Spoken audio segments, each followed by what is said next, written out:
안녕하십니까? 네, 반갑습니다. 자, 기본 이론 과정. 저 기본서 다 받으셨죠? 바로 들어가도록 하겠습니다. 차례 먼저 봐요, 차례.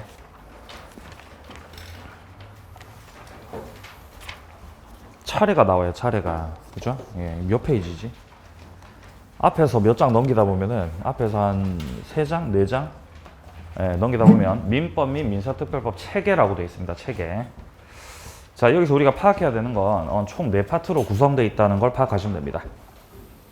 총칙, 물권법, 계약법, 그리고 민사특별법 이렇게 4편으로 구성이 되어 있다.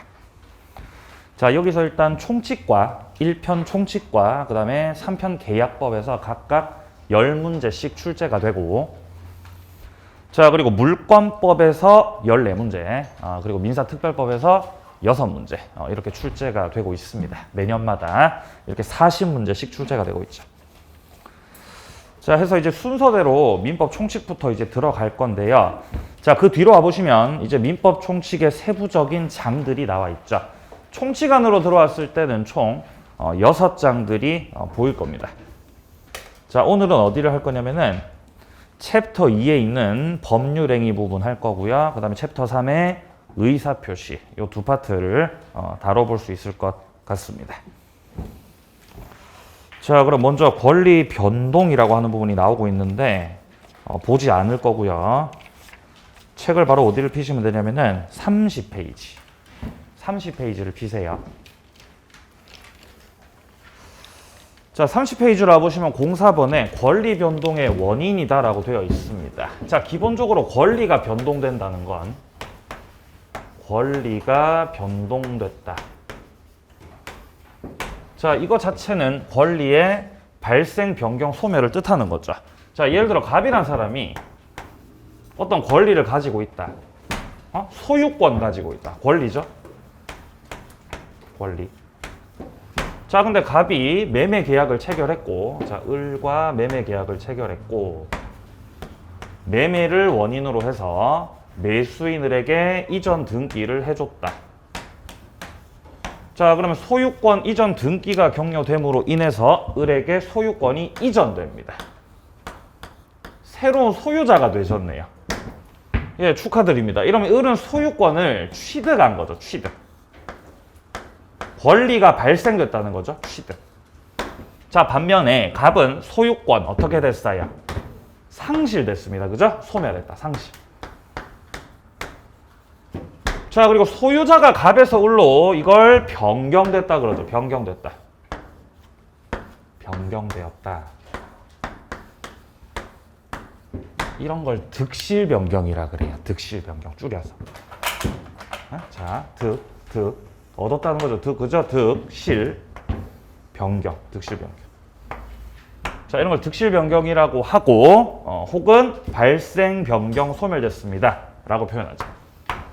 자, 그래서 결론적으로 권리가 변동됐다는 건 권리가 발생하고, 권리가 변경하고, 권리가 소멸하고, 이걸 통칭해서 권리 변동이다 라고 설명을 드렸죠. 입문 과정에서요. 자, 그래서 그 권리 변동과 관련된 내용들은 좀 더 구체적인 내용들은 27페이지부터 시작되고 있는 거죠. 좀 더 세부적으로 들어갔을 때 발생 안에는 뭐 원시 취득도 있고 승계 취득도 있고 이런 내용 나오고 있습니다. 읽어보시기 바랍니다. 자, 읽어보세요. 자, 다시 30페이지. 자, 그러면 권리가 변동된다는 건 발생되고 변경되고 소멸된다는 건데, 누군가에게 있던 권리가 다른 사람에게 이전되려면, 즉 권리가 변동되려면은 그냥 가만히 있다고 해서 변동되지 않는다는 것이죠.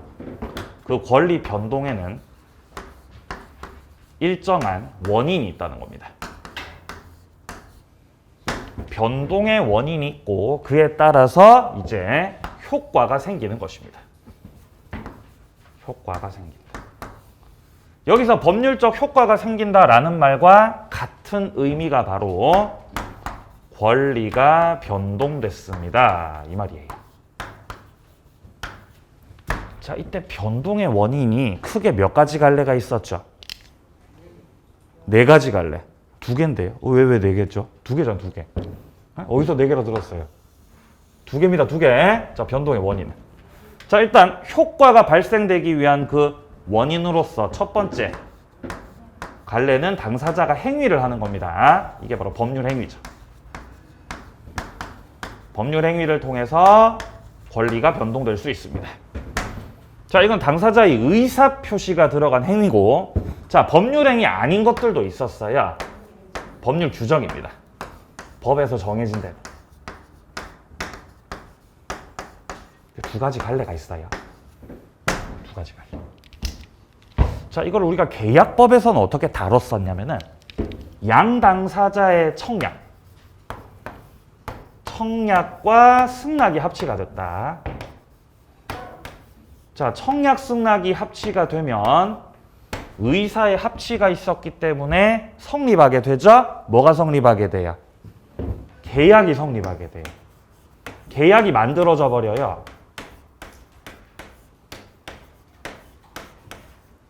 예를 들어 매매를 생각해 보세요. 매매. 갑과 을 사이에서 매매라고 하는 합의를 했다. 물건을 팔기로 했다.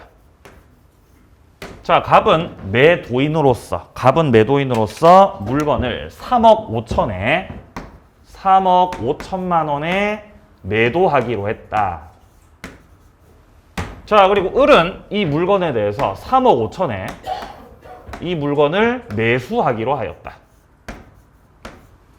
이렇게 갑하고 을하고 3억 5천만 원에 합의를 하게 되면 계약이 성립하게 되는 것이죠. 자, 그리고 계약이 이제 만들어졌으니까 이 매도인 갑 같은 경우는 을한테 소유권 이전시켜 줘야 되겠죠. 그게 갑의 뭐예요? 갑의 의무예요. 그게 채무입니다. 채무. 물건을 넘길 채무를 지게 되죠. 그럼 갑만 채무 지는 건 아니지 않습니까? 을도 뭐가 있어요? 대금 지급 채무가 있죠. 자, 그리고 한 가지 더. 을이 대금 지급할 채무가 있다는 것은 갑은 그 대금 받을 뭐가 있다는 뜻? 권리가 있다는 뜻. 자, 반면에 갑이 소유권 이전시킬 채무가 있다는 것은 을은 그거 받을 수 있는 청구할 권리가 있다는 뜻입니다. 자, 그러면 갑과 을 사이에서 어떻게 이렇게 채권 채무가 생길 수 있는 것이냐? 왜 생겼죠? 채권 채무가? 계약을 했기 때문이에요. 약속을 했기 때문에. 그죠? 합의를 했기 때문에. 의사의 합치가 있었고 그로 인해 계약이 만들어졌기 때문에 그에 대한 효과로서 채권이 발생하고 채무도 생기는 겁니다. 이거를 좀 더 총칙에서 큰 맥락에서 바라봤을 때는 청약과 승낙이라고 하는 이 법률적 사실들이 모인다. 의사 표시가 모인다. 자, 그로 인해서 법률 요건을 갖추게 된다. 법률 요건이라는 작품이 탄생하고, 그리고 그 요건을 갖췄기 때문에 그로 인한 뭐가 생긴다? 효과가 생긴다. 이렇게 3단계였죠. 사실, 요건, 효과. 근데 그 법률 요건 속에 효과를 일으키는 그 원인 속에 갈래가 몇 가지가 있다고? 두 가지가 있다고. 왼쪽에 쓴 거예요. 첫 번째 갈래는 법률 행위. 두 번째 갈래는 법률 규정이라는 것이죠. 네. 자, 일단 이렇게 매매 계약이 체결됐던 건 당사자가 법에서 정해진 대로 한 겁니까? 행위를 한 겁니까? 이거 행위를 한 거예요. 행위를 한 거. 그러니까 요 위에 하얀 색깔로 쓴 거는 법률 행위에 해당이 되는 거예요. 근데 법률 행위만 있는 건 아닙니다. 예를 들어서 피상속인이 사망했다. 피상속인이 돌아가시면 상속인에게 모든 권리가 포괄적으로 승계돼 버리는 거죠. 그것도 권리 변동되는 거거든요. 자, 그러니까 청약 승낙의 의사 표시가 아니라 어떤 피상속인께서 돌아가셨다는, 사망하셨다는 그런 사실, 그런 사실로 인해서 상속이 개시가 되고 상속이라는 요건을 갖췄을 때도 권리가 변동돼요. 채권이 생기고 채무가 생기는 거죠. 자, 요 밑에 쓴 것들은 이제 상속이라는 원인. 법에서 그렇게 정해놨기 때문에 권리가 변동된 거죠. 이런 게 법률 규정에 해당되겠습니다. 자, 여기서 법률 행위는요, 반드시 아셔야 되는 게 여기 의사표시가 필수 요소입니다. 의사표시가 들어가, 의사표시가 안 들어가? 들어가. 법률 행위에는. 들어가, 의사표시가. 근데 규정에는 들어가, 안 들어가? 여기는 안 들어가, 여기 안 들어가. 안 들어가. 그러니까 법대로 한다는 거죠, 법대로. 책 보세요. 자, 일단 표를 보시면은 법률 사실, 법률 요건, 법률 효과 이렇게 세 부분으로 구성되어 있고요. 일단 둘째 칸에 나오는 건 집을 판다는 청약의 의사표시라는 표현을 봐서는 매매에 대한 설명입니다. 매매 계약이 체결됐고 그로 인해서 채권 채무가 발생하게 되죠. 자, 근데 밑에 쪽은 아버지가 돌아가셨습니다. 피상속인의 사망이 있었고 그로 인해서 상속이라는 결과물이 만들어졌죠. 해서 재산권이 이전이 되는 겁니다. 효과로서. 자, 내려가죠. 그 밑에 단락에서요. 셋째 줄에 어떤 전제 조건을 갖췄을 때, 즉 요건을 갖췄을 때 그로 인한 뭐가 생긴다? 효과가 생긴다. 그리고 이 법률 효과하고 같은 말이 권리가 변동됐습니다 라는 말입니다. 자, 한 번 더요. 법률 효과하고 같은 말이 뭐라고요? 예, 권리가 변동됐습니다. 이거하고 같은 말이 권리가 변동됐습니다. 이 말이에요.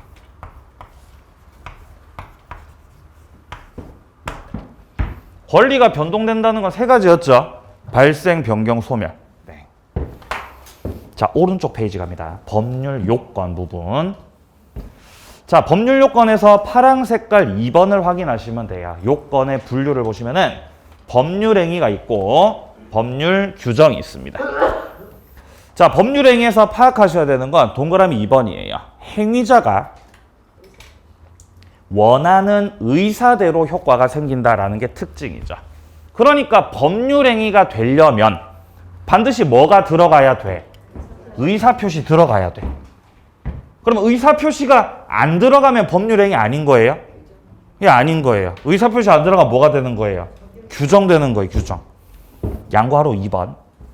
법률 규정은 동그라미 2번에 나오듯이 법률 규정에 의해서 효과가 생긴다라는 것이고요. 나머지 내용들은 읽어보시기 바랍니다. 자, 이렇게 두 가지 갈래를 말씀드렸어요. 이제 넘기세요. 본격적으로 35페이지 법률 행위로 바로 넘어갑니다.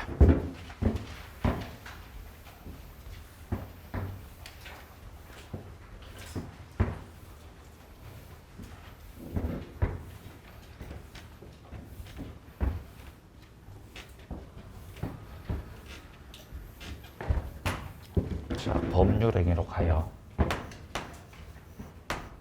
법률 행위. 여기서부터가 이제 본격적인 시험 범위예요. 본격적인 시험 범위.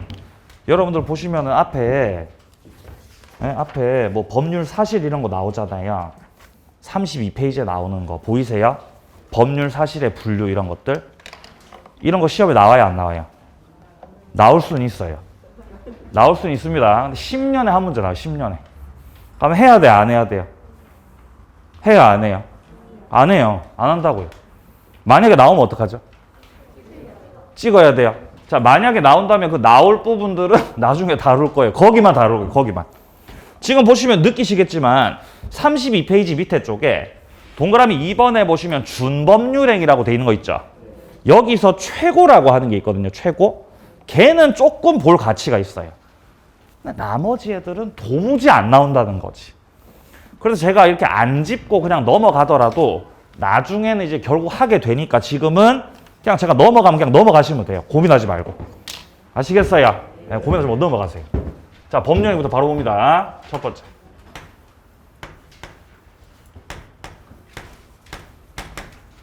법률행위 의. 두 번째. 법률행위의, 자, 책 순서대로 할게요. 자, 법률행위의 요건. 세 번째, 법률행위의 종류. 네 번째, 법률행위 목적. 마지막으로 법률행위 해석입니다. 이렇게 5파트로 구성되어 있어요. 5파트로. 자, 여기서 시험에서 일단 반드시 출제가 되는 부분은요, 바로 이 목적 파트입니다. 여기가 중요하다. 일단 여기가 별 2개 하겠습니다. 별 2개. 자, 이 목적 부분에서는 실제 시험에 출제되는 논점이 3가지가 나와요. 논점 3가지가. 35페이지 밑에 쪽에 일단 표가 나와 있는데, 여기서 법률행위 목적 부분을 확인해 보시면은 오른쪽에 제103조, 제104조 이중매매라고 돼 있죠? 이 3가지가 출제 논점이에요. 103조는 그 유명한 반사회적 법률행위입니다.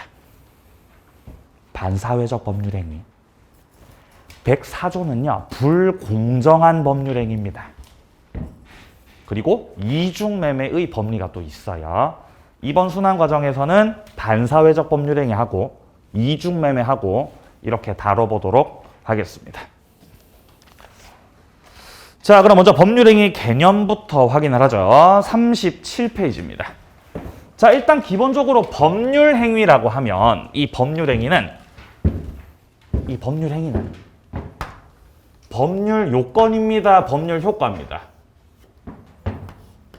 법률 효과예요. 법률 요건이에요. 법률 요건입니다. 법률 요건이다. 법률 요건이다. 이게 의의예요. 그래서 지금 양괄호 1번에 보시면은 법률 행위란 이라고 되어 있고 끄트머리 가보시면은 법률 요건이다 이러잖아요. 근데 그렇게만 하면 안 되고 법률 요건 중에서도 뭐가 들어간? 의사표시가 들어간.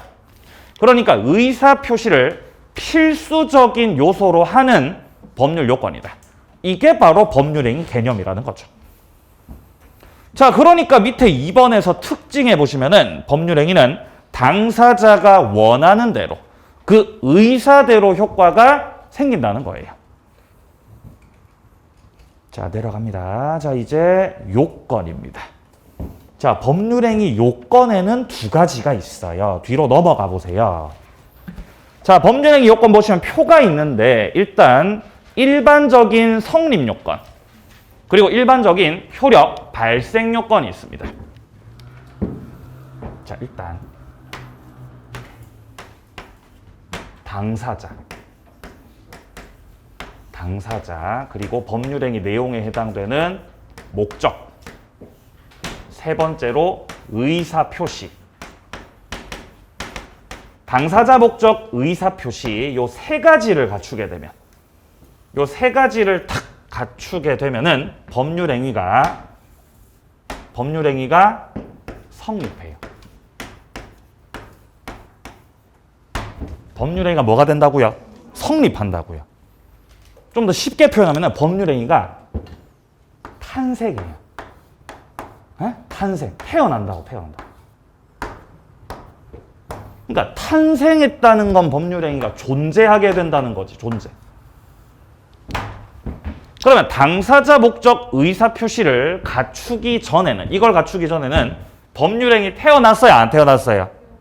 안 태어났어. 존재해? 존재 안 해? 존재 안 해. 그런 걸 불성립이라 그래요.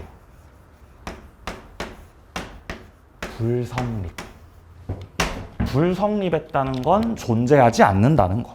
존재하려면 이 3가지 필요해요. 그래야 법률행위가 태어나는 거예요. 그래서 이런 것들을 무슨 요건이라 그런다? 성립 요건이라 그런다. 성립 요건. 그래서 성립 요건 3가지가 당사자, 목적, 의사표시예요. 그럼 이거는 유효예요, 무효예요? 유효다, 무효다? 판단 불가. 자, 한 번 더 판단이 불가하다고. 유효, 무효 판단하는 건 오른쪽에서 판단하는 거예요. 일단 성립을 전제로 하고 당사자 목적 의사 표시를 통해서 성립이 전제로 깔린 다음에 그 이후에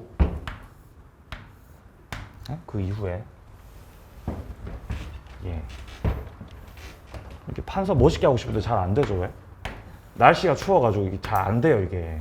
자, 성립하고 나서 이게 유효가 되려면은 일단 당사자가 능력이 있어야죠. 능력은 세 가지가 필요해요. 권리 능력, 의사 능력, 행위 능력. 그리고 목적이 확정돼야 되고 실현이 가능해야 되고 적법해야죠. 그리고 사회적으로 타당해야 돼요. 타당을 빨간색으로 쓰네요. 이유가 있어요.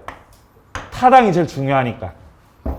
자, 목적은 확, 가, 적, 타 네 가지 갖춰야 하고 그리고 의사 표시는 합성어죠. 의사하고 표시하고 일치가 돼야 되고 의사 표시하는 데 있어서 어떤 외부적인 간섭에 해당이 되는 하자는 없어야 한다. 이것들을 추가적으로 갖췄을 때 비로소 그 법률 행위가 뭐가 되는 거죠? 유효가 되는 거예요.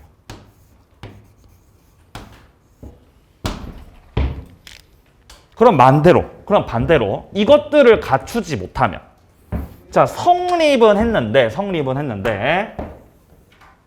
이 위에 있는 능력 있어야 되고 확가적타 일치하자 없어야 됩니다. 여기서 뭔가 문제 생기면 갖추지 못하면 어떻게 된다? 무효가 돼요. 그래서 제가 입문 때도 강조를 드렸지만 법률 행위가 무효가 됐다는 건 일단 뭐는 전제로 하고 있다? 예, 성립은 전제로 깔고 있다는 거죠. 일단 태어나야 걔가 효력이 있다 없다를 판단할 수 있다는 겁니다.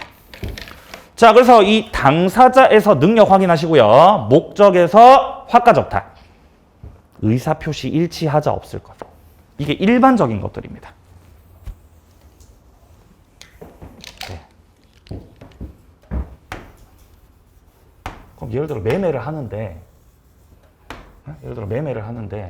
매매를 해요. 가박을 하고 매매를. 근데 뭐 인신매매를 해. 인신매매를 한다. 그럼 이거 성립한 거 성립 안 한 거 이거. 인신매매는 사회적으로 타당하지 않아. 타당하지 않죠, 그죠? 예. 그럼 이거 성립한 거 성립 안 한 거. 성립한 거? 안 한 거? 성립한 거예요. 성립한 겁니다. 자, 성립하려면 뭐가 필요하다고요? 요거. 지금 당사자 있습니까? 당사자 있어요. 갑을. 그죠? 내용이 있습니까? 목적. 이게 매매하겠다고 이거를. 의사표시 했겠죠? 뭐 이렇게 청약 승인했을 거 아니에요. 그럼 성립은 했다, 성립 안 했다? 성립했습니다. 근데 타당하지 않잖아. 야, 타당하지 않잖아, 이거는. 이런 걸 반사회적이라고 그러죠. 따라서 유효다, 무효다? 무효가 되는 거예요, 무효. 성립은 했지만 사회 질서에 반하기 때문에 무효로 만들어버리겠다는 거예요. 뭐 이런, 옛날 쌤도 이런 얘기 많이 해요. 뭐 오빠, 저기 뭐 별을 따주라. 별 따줘, 하늘의 별을. 별을 따달라고 했어요. 그래서 내가 따주겠다고 했어요. 유치해. 따준대요, 따줄게. 이러면 성립한 거, 성립 안 한 거. 계약 성립된 거예요. 어때요? 성립했어요. 성립했어요. 당사자랑 내용과 청약 승낙이 있으니까. 성립했어요. 근데 그건 불가능한 거잖아. 어떻게 별을 따겠니? 그죠? 실현이 불가능하다고. 그러니까 효력이 뭐가 된다고? 무효된다는 거죠. 그죠? 예, 참 80년대 감성이네요. 그죠? 예, 아무튼. 무효라는 거. 자, 그럼 좀 내려와 보세요. 밑에 표. 밑에 표를 보시면 특별한 성립 요건, 특별한 효력 발생 요건들이 있습니다. 여기서 특별 효력 발생 요건들을 좀 보면 대리 행위가 유효가 되려면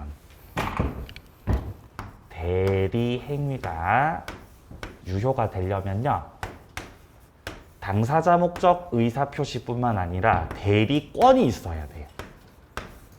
대리권 존재해야 됩니다. 대리권이 없이 대리 행위를 하면 그런 걸 뭐라 그랬죠? 예, 무권대리라고 했습니다. 그런 걸. 무권대리 유효다, 무효다? 무권대리 무효죠? 예, 그러니까 무효가 안 되려면, 효력이 발생되고 유효가 되려면 뭐가 있어야 돼? 대리권이 있어야 돼요. 그랬을 때 이거를 유권대리라 그러잖아요. 유권대리라고 하죠, 이런 걸. 자, 그리고 나중에 할 거지만요. 토지거래 허가구역. 토지거래 허가구역에서 계약을 했다. 허가구역이라는 것 자체가 허가를 요하는 구역이다라는 뜻으로서 여기서 매매했을 때 효력 발생되려면은 허가를 얻어내야 되는 거예요. 그러니까 허가라는 것 자체가 효력을 발생시키는 요건이 된다는 거죠. 법률행위가 조건부 법률행위라면은 조건이 성취가 돼야 하고 그래야 효력이 생기고, 기한부 법률행위라면은 기한이 도래했을 때 비로소 효력이 생기는 겁니다. 이런 것들은 좀 특별한 것들이라는 거죠. 확인하세요. 조건 성취, 기한 도래, 대리권 존재, 허가. 여기에 우리 이 민법 총칙과 관련된 내용들이 다 포함되어 있다고 보시면 됩니다. 이제 우리가 성립을 보고 나서 종류에 이어서 법률행위 목적을 볼 거잖아요. 목적. 그죠? 법률행위 목적. 목적 파트 들어가면은 확정성, 가능성, 적법성, 사회적 타당성을 하게 되죠. 그리고 법률행위를 지나면 이제 의사표시가 나오잖아요. 의사표시가. 의사표시에서는 의사표시가 불일치가 됐을 때 이거 어떻게 해결할 건지, 의사표시에서 하자가 있으면은 어떻게 해결할 건지를 다루게 되죠. 의사표시 파트. 그리고 세 번째 파트가 바로 대리죠. 법률행위의 대리. 그리고 네 번째가 무효와 취소. 네? 무효와 취소. 그리고 마지막 장이 바로 이 조건과 기한이죠. 여기 총칙 다 들어가 있어요. 잘 보면. 그죠? 보이세요? 다 들어가 있는 거? 신기하잖아요. 내려가요. 3번. 밑에 3번. 농지 취득 자격 증명은 효력 발생 요건이 아니다. 22회, 24회 기출이죠. 자, 농취증 같은 경우는 등기를 신청할 때 첨부하는 서류입니다. 이거 자체로서 효력을 좌우하는 건 아니라는 것이죠. 농지를 취득할 때는 농취증이 있어야 돼요. 그럴 자격이 있는 사람이 농지를 취득할 수 있다는 거죠. 왜 이런 제도를 두고 있는 거죠? 투기 방지. 농지를 갖다가 투기하는 사람들이 있기 때문에 투기를 못하게 하려고 이거 서류 가지고 오라는 거죠. 농취증 갖고 와라. 그래서 해당 주소지에, 해당 토지가 있는 그 소재지에 거주를 하고 있는 사람이 취득을 할 수 있는 거예요. 그러니까 내가 이 땅을 꼭 투기를 하고 싶어요. 그럼 어떻게 해야 돼요? 주민등록을 옮겨야 되는 거예요, 글로. 그죠? 그 위장전입 되는 거예요, 그렇게. 그렇게 시작되는 거예요, 그때부터. 그죠? 위장전입 됩니다. 근데 이게 효력을 발생시키는 요건은 아니라는 거죠. 자, 첫째 줄 오른쪽. 농지를 취득하려는 자가 소유권 등기를 신청할 때 첨부하는 서류다. 밑에 줄 효력 발생 요건이 아니고 등기 요건에 불과하다. 자, 요건이었습니다. 자, 이제 오른쪽 가서 법률행위 종류를 보죠. 자, 법률행위들의 종류를 살펴봤을 때 일단 첫 번째 분류의 기준은 의사표시 숫자를 가지고 분류하게 됩니다. 법률행위라는 건 의사표시를 필수 요소로 하되 의사표시가 몇 개 들어가 있는지에 따라서 그 종류를 구별해 볼 수 있겠다. 자, 그러면 의사표시가 한 개면 이거는 일방적으로 한다는 거죠. 일방적으로. 이런 법률행위를 뭐라 그런다? 이런 걸 단독행위라 그래요. 일방적으로 혼자서 하시는 거 단독행위. 그러면 의사표시가 두 개면 청약의 의사표시와 승낙의 의사표시가 합치가 된다는 거죠. 이런 법률행위를 계약이라 그래요. 자, 그리고 의사표시가 그러면 두 개 이상이다. 두 개 이상이야, 의사표시가. 이런 걸 합동행위라 그래요. 합동행위.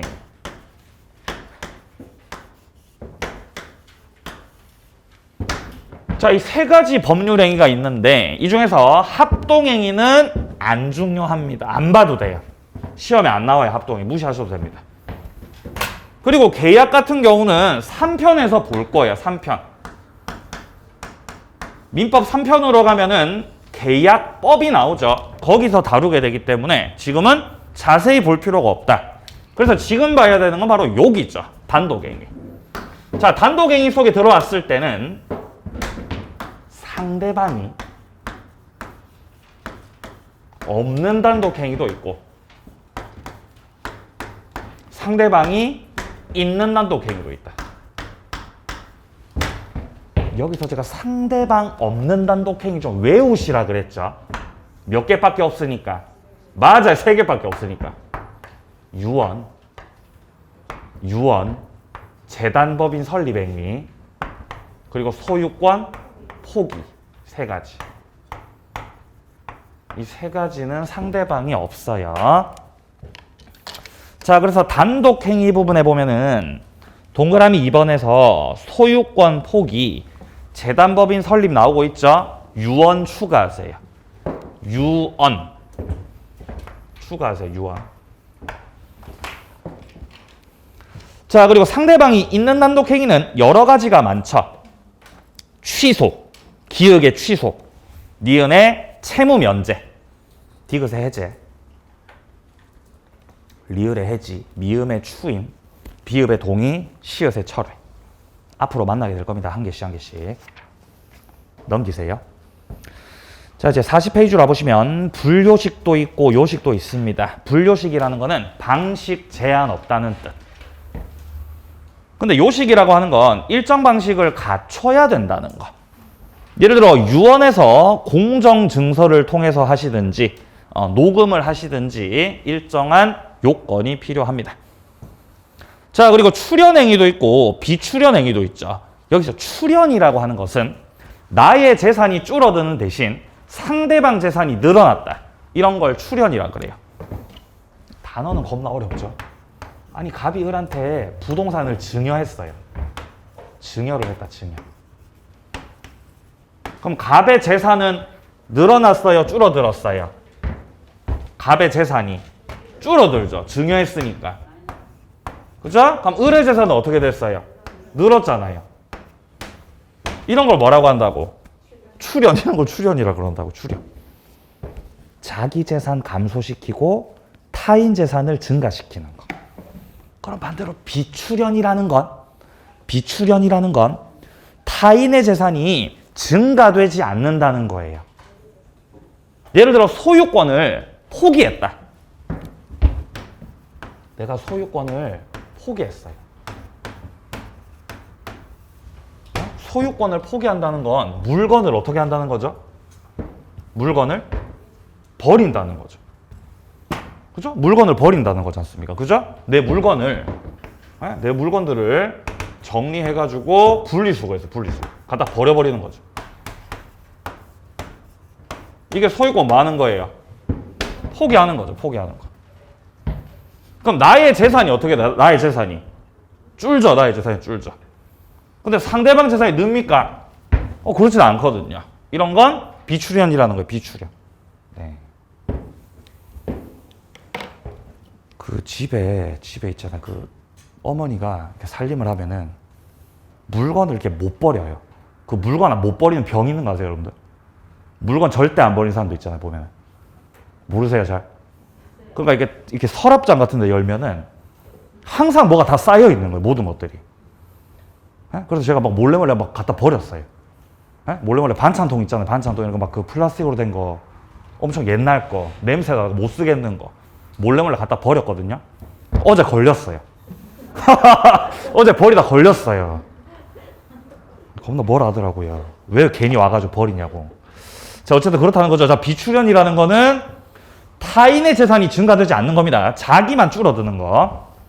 자, 그리고 밑에 쪽에 유상, 무상은 읽어보시면 되고요. 자, 중요한 건 오른쪽에 있습니다. 채권행위하고 처분행위. 여기 잘 정리하셔야 돼요. 자, 첫째 시간에서 상당히 좀 비중 있게 다뤄볼 부분이 바로 여기입니다. 네. 잘 보고 따라오시기 바랍니다. 일단 들어가기 전에 채권행위하고 처분행위의 공통점이 뭐죠? 이 둘의 공통점. 법률행위다. 그게 공통점이에요. 유상행위하고 무상행위의 공통점이 뭐죠? 법률행위다. 네? 자, 출현행위하고 비출현행위의 공통점이 뭐죠? 법률행위다. 불요식, 요식 다 지금 우리가 보고 있는 이 모든 행위들 다 무슨 행위다? 다 법률행위다. 다 법률행위. 근데 다만 우리가 앞에서 봤던 단독행위나 계약 같은 경우는 의사표시 수에 따라서 분류했던 거죠. 근데 이거를 법률적인 효과를 중심으로 나눠보면은 채권행위와 처분행위로 나눌 수 있습니다. 자, 갑하고 을이 합의를 했어요. 매매합시다. 갑은 아파트를 팔기로 했고, 을은 이 아파트를 3억 5천에 매수하기로 했어요. 이렇게 매매 계약이 체결된 겁니다. 자, 그러면 매매 계약이 체결됐다는 건 매도인 갑이 아파트를 넘기기로 약속했다는 겁니까? 아파트를 넘겼다는 겁니까? 넘기기로 약속까지만 일단 한 거지. 그죠? 약속까지만 한 거잖아요. 아직 넘겼어요? 안 넘겼어요? 아직 안 넘겼어요. 그럼 을은 3억 5천을 지급하기로 약정했다, 지급을 했다? 약정했다는 거죠. 그렇다는 건 아파트를 넘길 채무를 진다는 거고, 그러면 을은 아파트 받을 권리가 생겼다는 거고, 채권. 그죠? 자, 그리고 을이 3억 5천을 지급할 채무를 진다는 것은 갑은 3억 5천 달라고 뭐 할 수 있다는 거? 청구할 수 있다는 거죠. 양 당사자한테 채권이 생기고 있는 거죠. 그래서 이런 행위를 채권행위라고 하는 거예요. 같은 말, 양 당사자에게 의무를 부담시킨다. 의무 부담행위입니다.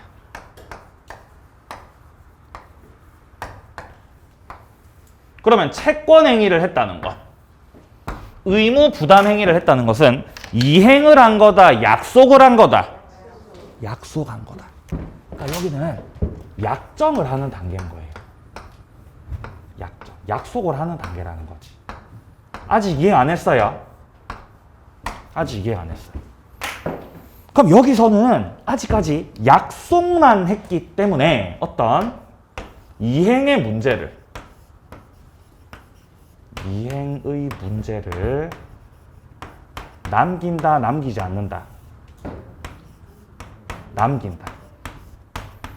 이행의 문제를 남긴다는 건 나중에 시간 흘러서 약속한 대로 이행을 해야 돼, 안 해도 돼? 해야 된다는 거예요. 이행의 문제를 남긴다. 두 번째, 의무 부담행위. 이 채권행위 같은 경우는 약속만 하는 것이기 때문에 어떤 처분을 할 권한은 필요하지 않습니다. 처분 권한 필요 없어. 이게 채권행위예요. 나중에 이제 시간이 흐르게 되면은 갑이 을한테 물건을 결국 넘기겠죠. 그러니까 소유권 이전을 시켜주겠죠. 이렇게 이전 등기해 줄 거예요. 을은 여기에 대응해서 3억 5천이라는 대금을 갑한테 지급을 하겠습니다. 이렇게 되면은 갑이 갖고 있던 소유권이 을한테로 이전되고 그로써 채권만 발생하는 것이 아니라 물권이 아예 변동돼 버리죠. 그래서 이런 행위를 물권행위라고 하는 거예요. 그리고 종국적으로 권리가 이전됐기 때문에 이거는 처분행위라는 거죠. 그러니까 처분행위를 했다는 건, 물권행위를 했다는 건 약정을 넘어서서 실질적으로 뭐를 했다? 이행을 했다는 거. 이행을 했다. 그러니까 법률행위는 크게 두 부분이라는 거예요. 약속을 하는 부분. 약속하는 단계가 있고, 그리고 뭐를 하는 단계가 있고, 이행한 단계가 있고요. 자, 그러면 처분행위 같은 경우는 이행을 한 거니까, 이행의 문제를 남기지 않아. 남기지 않는 거예요. 이행의 문제를 남기지 않는다. 이행했으니까. 그리고 처분행위는요. 처분행위는 마땅히 그자가 처분할 권한이 필요합니다. 처분 권한을 요한다. 자, 책 보죠. 자, 일단 1번에서요. 채권 행위하고 의무 부담 행위는 같은 말로써 건물의 소유권 이전을 약속했다. 약정한다라는 맥락이고요. 자, 그리고 밑에 도해를 보시면 매도인 측과 매수인 측에게 채권과 채무가 발생했죠. 이거는 약속했기 때문에 채권 채무가 생기는 거거든요. 그러니까 이런 행위를 무슨 행위라고 한다고? 채권 행위라고 한다고. 채권이 생기니까. 의무도 생기죠. 채무도 생기거든요. 그래서 의무 부담 행위라고도 하고. 자, 밑에 2번입니다. 6월 1일자로 매수인에게 소유권 이전 등기를 격려시켰다. 이러면 아예 물권이 변동돼 버린다. 이거는 채권 행위가 아니라 무슨 행위다, 이거는? 물권 행위다. 처분 행위라는 거예요, 이거는. 이행을 하셨다는 거죠. 내려갑니다. 표를 보세요. 자, 채권 행위하고 의무 부담 행위하고 같은 말인데요. 자, 개념 같은 경우는 채권 채무를 발생시키는 것을 내용으로 한다. 자, 동그라미 2번. 장래 이행해 줄 의무 부담의 약속을 하는 것이다. 자, 특징 내려갑니다. 기읍. 채권 행위는 당사자 간의 약정만으로 성립하니까 행위자에게 처분 권한을 요한다, 요하지 않는다? 요하지 않는다는 거예요. 자, 내려갑니다. 밑에 칸 처분 행위입니다. 개념 보시면 직접 권리 변동을 초래하는 것이고 이행 의무는 남지 않습니다. 자, 그리고 내려가서 밑에 쪽 동그라미 4번을 보세요. 처분권 없는 자의 처분 행위는 무효입니다. 그러니까 처분 행위를 할 때는 처분 권한이 필요하다고 필요 없다고? 필요하다는 거예요. 처분 권한이 없으면 처분 행위가 효력이 뭐가 돼버리기 때문에? 무효가 돼버리기 때문에, 무효가. 자, 그리고 위쪽에 동그라미 3번의 종류 부분 보세요. 처분 행위는요, 물권 행위도 있고 그 안에는 준물권 행위도 있어요. 자, 이거 주의하셔야 되는데요. 채권 행위하고 의무 부담 행위 있죠? 이거는 같은 말이에요. 채권 행위나 의무 부담 행위나 그 말이에요. 자, 그 말인데 물권 행위하고 처분 행위는 같은 말 아닙니까? 라고 하시면 안 돼요. 이건 같은 뜻이 아니에요. 구체적으로 들어갔을 때 처분 행위라는 거 안에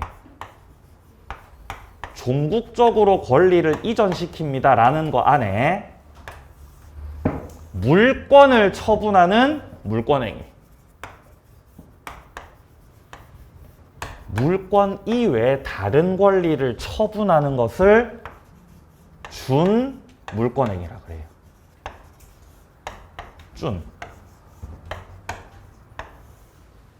물권행위라는 건 물권 처분하는 거라 그랬습니다. 그러니까 예컨대 물권을 양도한다.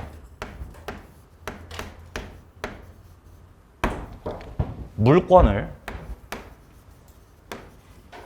포기한다. 이런 게 물권행위인 겁니다. 물권을 양도하면은 권리가 종국적으로 넘어가죠. 물권을 포기하게 되면 권리가 종국적으로 없어져 버리거든요. 처분입니다. 근데 물권을 처분했어요? 물권 말고 다른 거 처분했어요? 물권을 처분했지 않습니까? 그래서 무슨 행위다? 물권행위다. 아니 그러면 준물권행위라는 거야? 잘 보셔야 돼요. 이거는 물권행위라는 거, 물권행위 아니라는 거. 물권행위다 아니다? 아니다. 에? 물권행위 준한다는 거죠. 자, 그렇다는 건 물권행위다, 물권행위 아니다? 아니라는 거예요.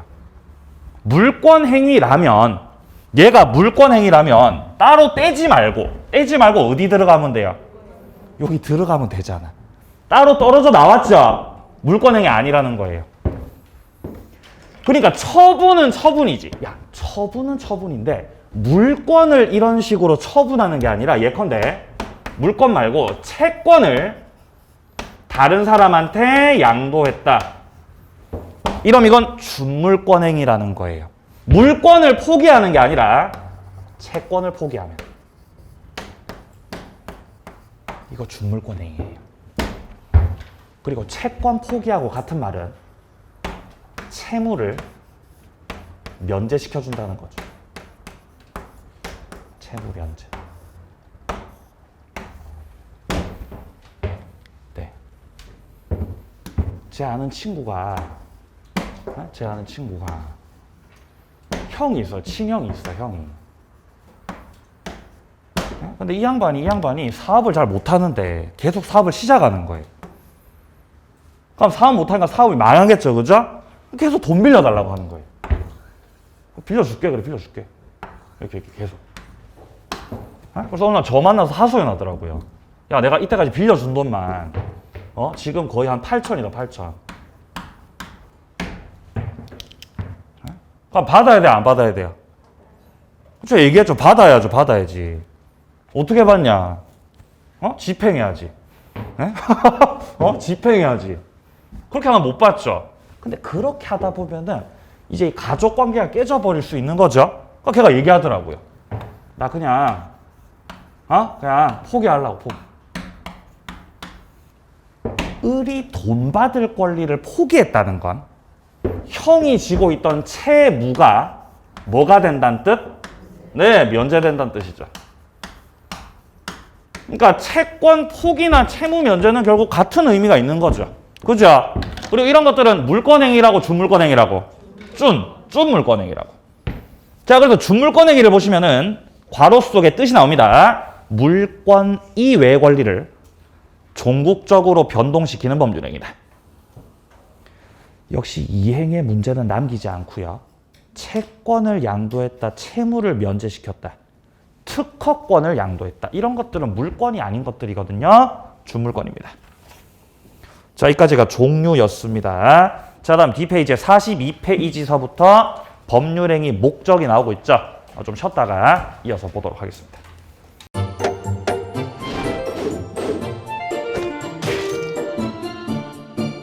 안녕하세요. 공인중개사 민법을 강의하고 있는 양민입니다. 자, 제가 준비한 거는 공인중개사 자료를 쉽게 다운받는 꿀팁을 준비해 보았습니다.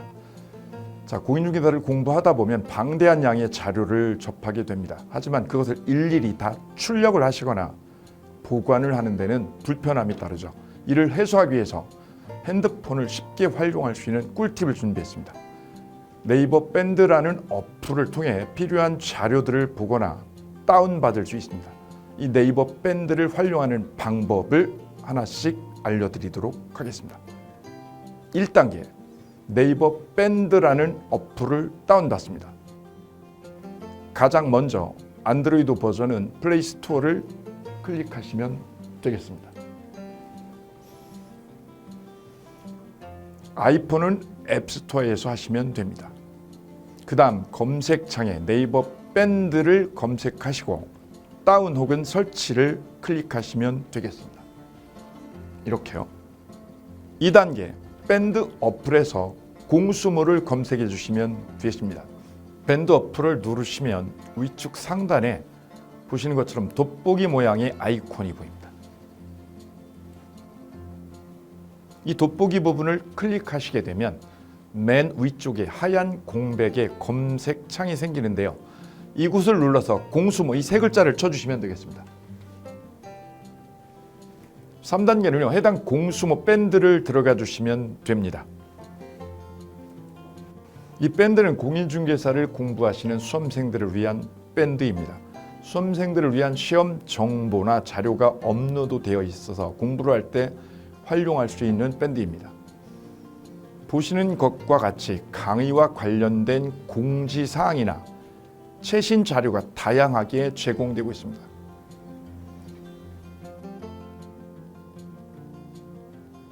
(4단계) 또 다른 꿀팁 모바일 일일학습법에 대해서 소개드릴까 합니다. 이제 핸드폰으로 짬 시간을 활용하셔서 공부하는 학습법을 알려드리도록 하겠습니다. 자료 페이지에서 뒤로 가기를 누르시면 처음 보셨던 페이지가 뜹니다. 여기서 내려가 보세요. 모바일 일일 학습이란 코너가 보입니다. 이 부분을 누르게 되면요. 매일 한 개씩 핵심 부분이라고 할 수 있는 문제가 업로드되어 있고요.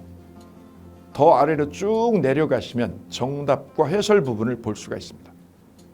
맨 아랫부분을 보시면 이렇게 댓글 쓰기도 남길 수 있으시죠. 스마일 부분을 눌러 좋아요로 표시할 수도 있습니다. 짬을 내어 스스로 학습한 뒤 모르는 부분을 질문할 수도 있고 하루 동안 공부했던 것을 정리하시거나 공부한 소감을 적어 놓으실 수도 있습니다.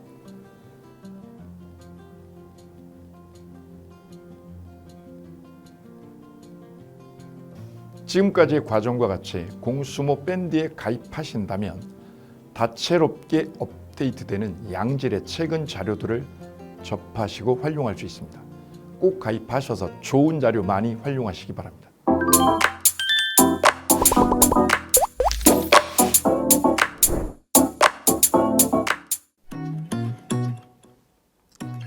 자, 안녕하십니까. 자, 이번에는 부동산 실무 일반인들이 어떤 도움을 받기 위한 관련된 밴드에 대해서 소개를 시켜드릴 건데요.